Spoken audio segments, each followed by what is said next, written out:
बिस्मिल्लाहिर्रहमानिर्रहीम। शुरू अल्लाह के नाम से जो बड़ा मेहरबान निहायत रहम वाला है। मैं आपको छोटी सी मिसाल दूं। आप हज करने जाते हैं और हज के सारे मसाइल, जितने भी हज के मसाइल और तरीकाकार है, सारे का सारा मक्का में पूरा हो जाता है। मिना में, अरफात में, मुजदलफा में और बैतुल्लाह शरीफ में सारे अरकान यही पूरे हो जाते हैं। मदीने शरीफ में हज का कोई रुकन नहीं है जो आप वहां जाकर पूरा करते हैं। इसी तरह उम्रा के लिए तो बल्कि आपको मिना भी, अरफात भी, मुजदलफा भी नहीं जाना पड़ता। सारे का सारा प्रोसीजर आपका बैतुल्लाह के अंदर पूरा हो जाता है। सफा मरवा की सही से, बैतुल्लाह की तवाफ से, नफिल पढ़ने से, सारा मामला और बाल कटाने से यही मुकम्मल हो जाता है। लेकिन फिर भी हम मदीने जाते, हज हमारा हो गया, फिर भी हम मदीने जाते।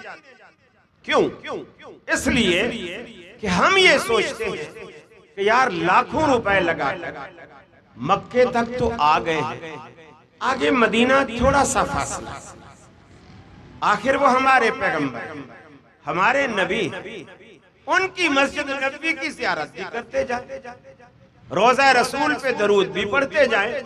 एक नियत है आदमी के दिल में कि चलो मक्के तक आए खड़े हैं तो मदीना बाकी थोड़ा सफर है, चंद घंटों का फासला है, वहां से हो ले। ठीक है। अब आपसे मैं सवाल करता हूं, रसूलुल्लाह सल्लल्लाहु अलैहि वसल्लम के बाद 70 साल बाद इमाम अबू हनीफा रहमहुल्लाह पैदा हुए। 70 साल बाद उनके कुछ पढ़ने पढ़ाने का टाइम भी आप लगा दीजिए कि जवानी, फिर तालीम, 25-30 साल तो उसमें भी आदमी को लगी उम्र की। 30 साल आप पूरे कर लें और 70 साल बाद की पैदाइश है तो तकरीबन इमाम साहब जब पढ़ लिख कर एक आलिम बने तो गोया रसूलुल्लाह सल्लल्लाहु अलैहि वसल्लम की एक सदी बाद आप आलिम बने। अब जब मैं हनफी हो जाता हूं तो मैं इमाम अबू हनीफा रहमतुल्लाह अलैह का कौल लेने के लिए कूफे जाता हूं, क्योंकि इमाम साहब कूफी थे। मैं कूफे जाता और इमाम साहब तक पहुंचने के लिए जो कूफे का सफर है, वो कितना सफर है इसका अंदाजा आपको इस बात से लगेगा कि रसूलुल्लाह तक पहुंचने का आप जो सफर है, हम कितना सदियां गुजार बैठे हैं, कितना सदियां गुजार बैठे हैं। तकरीबन 14.5 सदियां, 1450 साल।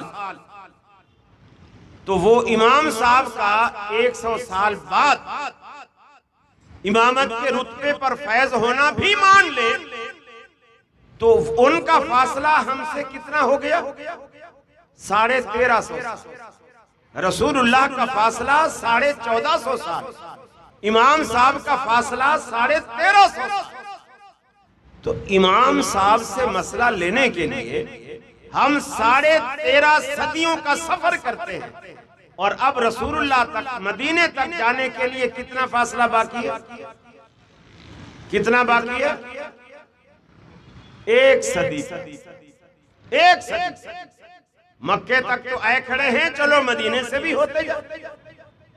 कूफे तक तो आए खड़े हैं, चलो मदीने से भी होते जाते।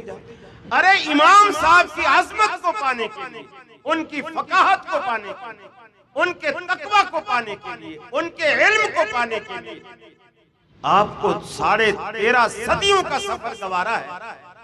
और नबी रहमत सल्लल्लाहु अलैहि वसल्लम का इल्म, उनका तकवा, उनका ज़ुहद, उनका मर्तबा, उनकी शान, उनकी अज़मत आप इस काबिल भी नहीं समझते कि मजीद 1 सदी का सफर और कर लेगा। अरे कूफे के इमाम के लिए 13.5 सदियों का सफर गवारा है और कायनात के इमाम के लिए एक सदी का सफर भी गवारा नहीं।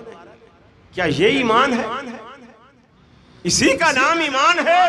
हम कट मरेंगे हुर्मत रसूल पे, जान भी कुर्बान है।